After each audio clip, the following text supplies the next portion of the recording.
Hello friends, കഥ തുടരുകയാണ്. ഉന്മാദം ഭാഗം 16.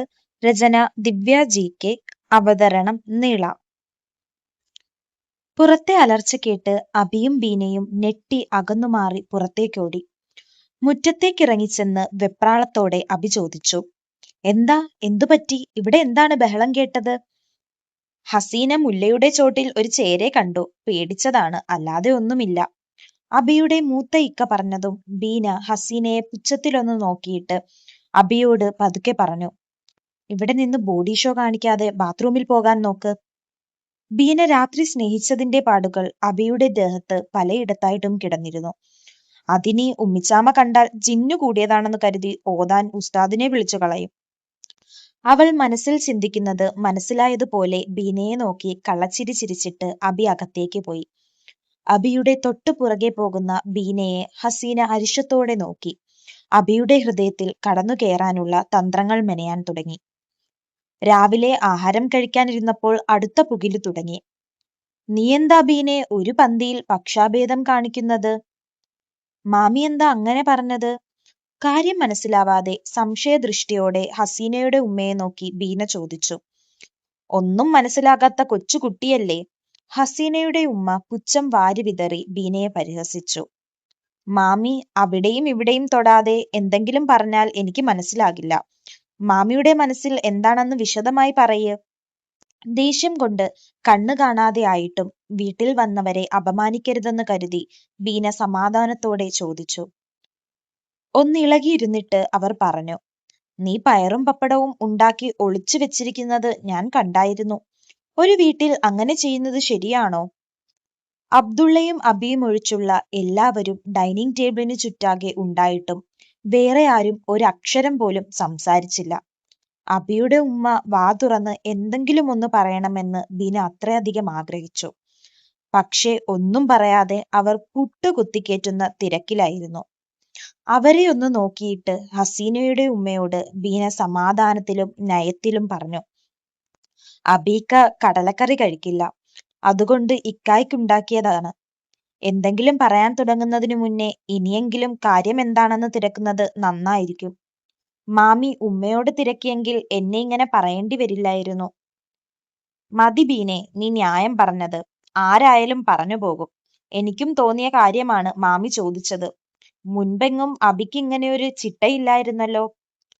അതു പറഞ്ഞ സജീത്തായുടെ വായിൽ ആ പുട്ട് മുഴുവനായി കുത്തിക്കയറ്റി ശ്വാസം മുട്ടിക്കാൻ തോന്നിയിട്ടും ബീന പറഞ്ഞു, അബീക്കയുടെ ഇഷ്ടം ചോദിച്ച് ആഹാരം കൊടുക്കാൻ മുൻപ് ഞാനിവിടെ ഇല്ലായിരുന്നു. അതെന്താ ബീനെ, ഞാനെന്റെ മോന് ആഹാരം കൊടുക്കത്തില്ലെന്നാണോ നീ പറഞ്ഞു വന്നത്? റഷീദയുടെ നാവിന് ആട്ടം വെച്ചതും ബീന പുച്ഛത്തോടെ പറഞ്ഞു, ഇത്രയും നേരം ഉമ്മയുടെ നാവ് ഒന്നിനു വേണ്ടിയും ചലിച്ചില്ലല്ലോ.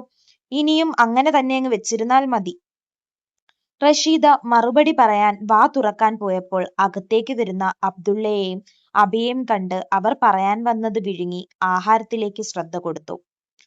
മറുപടിയൊന്നും പറയാതെ കുനിഞ്ഞിരുന്നു തിന്നുന്ന മാമിയെ നോക്കിയിട്ട് അവൾ കുഞ്ഞുങ്ങൾക്ക് വാരിക്കൊടുക്കുന്നതിൽ ശ്രദ്ധ പതിപ്പിച്ചു. വാപ്പയിരുന്ന് കഴിക്കാൻ തുടങ്ങിയപ്പോൾ അബി അവന് പ്രത്യേകമായി മാറ്റിവെച്ചിരിക്കുന്ന പുട്ടെടുത്തു കൊണ്ടുവന്ന് കഴിക്കാൻ തുടങ്ങി. നീ സ്വന്തമായാണോ അബി എടുത്തു തിന്നുന്നത്? ഹസീനയുടെ ഉമ്മയുടെ ചൊറിച്ചിൽ കേട്ടതും അബി ഒന്ന് ചിരിച്ചു കാണിച്ചു. ബീനയുടെ മുഖത്ത് ദേഷ്യം കണ്ടതും അബ്ദുള്ള പറഞ്ഞു, അവൻ തനിയെ എടുത്തു കഴിക്കുന്നതിൽ നിനക്കത്ര സങ്കടമാണെങ്കിൽ നീ കഴിക്കുന്നത് നിർത്തിയിട്ട് അവന് ആഹാരം എടുത്തു കൊടുത്തുകൂടായിരുന്നോ? അബ്ദുള്ളയുടെ ഒറ്റ ചോദ്യത്തിൽ ബീനയുടെ മുഖം തെളിഞ്ഞപ്പോൾ ഹസീനയുടെ ഉമ്മയുടെ മുഖം വിളറിപ്പോയി. ഞാൻ എന്റെ കാര്യമല്ല ഉദ്ദേശിച്ചത്. ഓന് ബീവിയുണ്ടായിട്ട് അവൻ തനിയെ ചെയ്യുന്നത് കൊണ്ടാണ് ചോദിച്ചത്. ബീനമോള് കുഞ്ഞുങ്ങൾക്ക് ആഹാരം കൊടുക്കുന്നത് നീ കാണുന്നതല്ലേ, പിന്നെ ആവശ്യമില്ലാത്ത ചോദ്യം എന്തിനാണ് ചോദിക്കുന്നത്? നല്ലൊരു ദിവസമായിട്ട് ഇവിടെ വഴക്കിനും കുത്തിത്തിരിമ്പിനും ഒന്നും നിൽക്കരുത്. അബ്ദുള്ളയുടെ സ്വരത്തിലെ താക്കീത് മനസ്സിലാക്കി ആ സംസാരം അവിടെ വെച്ച് അവസാനിപ്പിച്ചു. വാപ്പയും കൂടി ഇല്ലായിരുന്നെങ്കിൽ ഇങ്ങനെയുള്ള അവസരങ്ങളിൽ തനിക്ക് ഈ വീട് ഒരു നരകമായി മാറിയേനെയെന്ന് ബീനയ്ക്ക് തോന്നി. രാവിലെ 10 മണിയോടുകൂടി ബീനയുടെ വീട്ടുകാരും ആശയും കുടുംബവും ആലിയും കുടുംബവും പിന്നെ കുറച്ച് സ്വന്തക്കാരും എത്തിച്ചേർന്നു. ആഹാരം പുറത്തുനിന്ന് എടുത്തതുകൊണ്ട് ബീനയ്ക്ക് എന്തായാലും വലിയ ജോലിയില്ലായിരുന്നു.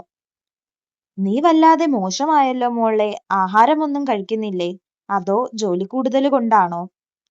ഇത്രയും തടിച്ചിരിക്കുന്ന എന്നെ നോക്കി ഇങ്ങനെ ചോദിക്കാൻ എന്റെ ഉമ്മിക്കല്ലാതെ വേറെ ആർക്കും കഴിയില്ല. ഉമ്മയെ കെട്ടിപ്പിടിച്ച് കവിളിൽ ഉമ്മ വെച്ചുകൊണ്ട് ബീന പറഞ്ഞു. അവിടെ ഒരു കടി കൊടുക്കാനും അവൾ മറന്നില്ല. 3 കുഞ്ഞുങ്ങളുടെ ഉമ്മയായിട്ടും നിനക്കിപ്പോഴും കുട്ടിക്കളി വിട്ടിട്ടില്ല അല്ലേ? ഉമ്മ വെച്ച കവിളിൽ കടി കൊണ്ടപ്പോൾ അവളെ സ്നേഹത്തോടെ ശാസിച്ച് ബീനയുടെ ഉമ്മ ചോദിച്ചു. എന്റെ ഉമ്മയോട് കുട്ടിക്കളി കാണിക്കുന്നതിന് ഞാൻ 3 കൊച്ചുങ്ങളുടെ ഉമ്മയാണെന്നോ എന്റെ പ്രായമോ നോക്കേണ്ട കാര്യമുണ്ടോ?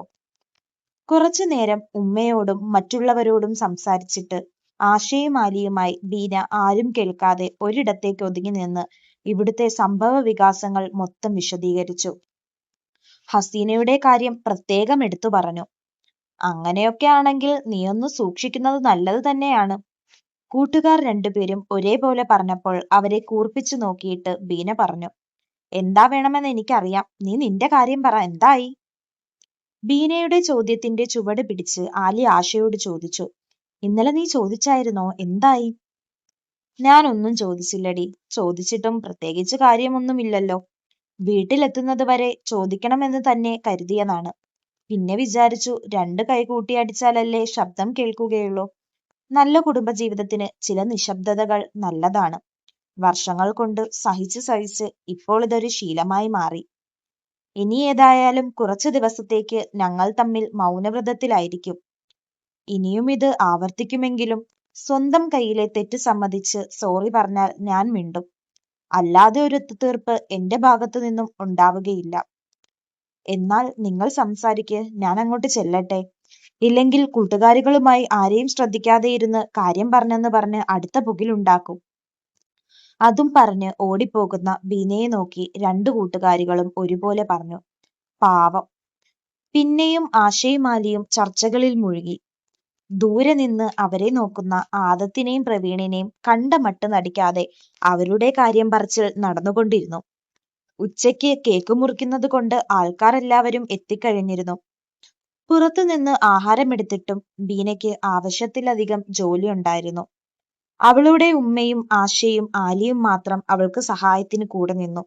മറ്റാരും ആ ഭാഗത്തേക്കൊന്ന് തിരിഞ്ഞു നോക്കിയില്ല. എന്റെ കുഞ്ഞിനെ കൊണ്ട് എല്ലാം ചെയ്യിച്ചിട്ട് എല്ലാവളും ഞെളിഞ്ഞുമ്മർത്തിരിക്കുകയാണ്. ബീനയുടെ ഉമ്മ അതിനെ ചൊല്ലി പതുക്കെ മുറുമുറുക്കുന്നത് കേട്ടപ്പോൾ ആശയുടെയും ആലിയുടെയും ചുണ്ടിൽ പുഞ്ചിരി വിരിഞ്ഞു. പേപ്പർ പ്ലേറ്റ് ഉണ്ടായിട്ടും മനഃപൂർവ്വം ബീനയ്ക്ക് ജോലി ഉണ്ടാക്കി കൊടുക്കാൻ വേണ്ടി അകത്തിരുന്ന പാത്രങ്ങൾ മുഴുവൻ വലിച്ച് ഹസീനയും ഉമ്മയും സജീത്തയും എല്ലാം കൂടി പുറത്തിട്ടിരുന്നു. ബീന അതൊന്നും കണ്ട ഭാവം നടിക്കാതെ ജോലി ചെയ്തെങ്കിലും അവളുടെ ഉമ്മയ്ക്ക് അതൊന്നും കണ്ടിട്ട് ഒട്ടും സഹിച്ചില്ല. അതാണ് അവരുടെ ദേഷ്യം വാക്കുകളായി പുറത്തു വന്നത്. എന്റെ പൊന്നുമ്മി, ഉമ്മി വൈകുന്നേരമാകുമ്പോൾ ഇവിടെ നിന്നങ്ങ് പോകും. ഞാനാണ് ഇവിടെ ജീവിക്കേണ്ടത്. എന്തെങ്കിലും പറഞ്ഞ് വെറുതെ എന്തിനാണ് വഴക്കുണ്ടാക്കുന്നത്? വഴക്കുണ്ടാക്കാൻ എളുപ്പമാണ്, ഉണ്ടാക്കാതിരിക്കാനാണ് പാട്. ഉമ്മിയുടെ സംസാരം കേട്ടതും ശബ്ദം താഴ്ത്തി ബീന പറഞ്ഞു. നിനക്കിങ്ങനെയൊന്നുമുള്ള ഒരു ബുദ്ധിമുട്ടും വരുത്തില്ലായിരുന്നല്ലോ. എല്ലാം നീയായിട്ട് വരുത്തി വെച്ചതല്ലേ? ഉമ്മി, വേണ്ട, ഈ സംസാരം ഇവിടെ വെച്ച് അവസാനിപ്പിക്കാം. അങ്ങും ഇങ്ങും തൊടാതെ അവർ പറഞ്ഞത് നവാസിക്കയുടെ കാര്യമാണെന്ന് ആശയ്ക്കും ആലിക്കും മനസ്സിലായി. ഓരോന്നൊതുങ്ങുമ്പോൾ ഓരോന്നായി 100,000 ജോലികൾ ബീനയ്ക്ക് വന്നുകൊണ്ടിരുന്നു. ഓരോ സെക്കൻഡിലും ബീനെ ഇത് പറഞ്ഞു ഓരോരുത്തർ വിളിക്കാൻ തുടങ്ങി. മോള് കിടന്ന് കഷ്ടപ്പെടുന്നത് കാണാൻ കഴിയാതെ ബീനയുടെ ഉമ്മി ദേഷ്യത്തോടെ ബീനയെ വഴക്കു പറഞ്ഞു. ബീനെ, നീ ഇവിടുത്തെ വേലക്കാരിയാണോ? നിന്നെ പോലെ തന്നെ കല്യാണം കഴിഞ്ഞ് വന്നവളല്ലേ അവരുടെ മൂത്ത മകന്റെ പെണ്ണ്. അവളൊന്നും ചെയ്യാതെ സുഖിച്ചിരിക്കുമ്പോൾ നീ മാത്രം ഇങ്ങനെ കഷ്ടപ്പെടുന്നത് എന്താണ്? അവരുടെ കാര്യം കൂടി നിന്റെ അടുത്ത് പറയുന്നത് കേൾക്കുമ്പോൾ എനിക്ക് സഹിക്കാൻ പറ്റുന്നില്ല. ഇതൊക്കെ കണ്ടാൽ ഞാൻ എന്തെങ്കിലും പറഞ്ഞു പോകും. അതുകൊണ്ട് ഞാൻ രാത്രി ആകാൻ നിൽക്കുന്നില്ല. ഇപ്പോൾ തന്നെ പോവുകയാണ്. നിനക്ക് ഞങ്ങളെ കാണണമെന്ന് തോന്നുമ്പോൾ വീട്ടിലേക്ക് വന്നാൽ മതി. നിന്റെ കൂട്ടുകാർക്കുള്ള സ്നേഹം പോലും ഇവിടെയുള്ളവർക്ക് നിന്നോടില്ലല്ലോ. പോകരുതെന്ന് പറഞ്ഞ് ഉമ്മയെ പിടിച്ചു നിർത്തണമെന്ന ആഗ്രഹമുണ്ടെങ്കിലും കുടുംബ ബന്ധങ്ങളുടെ ഭദ്രതയ്ക്ക് വേണ്ടി അവൾ ഉമ്മയെ തടയാൻ ശ്രമിച്ചില്ല. ബീനയുടെ ഉമ്മ പോയതും ആലി പറഞ്ഞു. ഉമ്മ പറഞ്ഞതിൽ എന്താണ് തെറ്റുള്ളത്? നീ ഇങ്ങനെയെല്ലാം പട്ടിയെ കണക്ക് ചെയ്തു കൊടുക്കാൻ നിന്നിട്ടാണ് എല്ലാവരും നിന്നോടിങ്ങനെ പെരുമാറുന്നത്. കുറച്ചൊക്കെ കേൾക്കാത്ത മട്ടിൽ നടക്കണം. നമ്മൾ താഴും തോറും തലയിൽ കയറുന്നവരെ ഒരുപാട് താന്നുകൊടുത്ത് തലയിൽ കയറ്റാൻ നോക്കരുത്. പിന്നെ ആ ഹസീനെ ഒന്ന് നല്ല രീതിയിൽ നോട്ടമിട്ട് വെച്ചേക്ക്. അവളുടെ കണ്ണു മുഴുവൻ നിന്റെ ഇക്കായുടെ മുകളിലാണ്. ആലി പറഞ്ഞത് വളരെ ശരിയാണ്. നീ പറഞ്ഞതിനു ശേഷം ഞാനും രാവിലെ തൊട്ട് അവളെ ശ്രദ്ധിക്കുന്നതാണ്. വിളമ്പുന്നിടത്തും അബീക്ക നിൽക്കുന്നിടത്തെല്ലാം മുട്ടിയുരുമ്മി അവൾ കൂടെ നിൽക്കുന്നുണ്ട്. ആലി പറഞ്ഞത് ശരിവെച്ചുകൊണ്ട് ആശയും പറഞ്ഞു. ഞാനിതൊക്കെ കാണുന്നില്ലെന്നാണോ നിങ്ങളുടെ വിചാരം? ഞാനെല്ലാം കാണുകയും കേൾക്കുകയും ചെയ്യുന്നുണ്ട്. നിങ്ങൾ രണ്ടുപേരും എനിക്ക് വ്യക്തിത്വമില്ലെന്ന് പറഞ്ഞ് കളിയാക്കുമ്പോൾ ഞാനത് ചിരിച്ചു തള്ളിയിട്ട് ഒതുങ്ങിപ്പോകുന്നത് എന്റെ കുടുംബത്തെ അത്രത്തോളം സ്നേഹിക്കുന്നത് കൊണ്ടാണ്. ഞാൻ എന്റെ കുടുംബത്തിൽ എന്റെ മക്കളെക്കാൾ കൂടുതൽ സ്നേഹിക്കുന്നത് എന്റെ ഇക്കയെ തന്നെയാണ്. അബീക്ക എന്നെ വേണ്ടാതെ മറ്റൊരു പെണ്ണിനെ തേടിപ്പോയാൽ ആ നിമിഷം ഞാൻ അയാളെ ഉപേക്ഷിക്കും.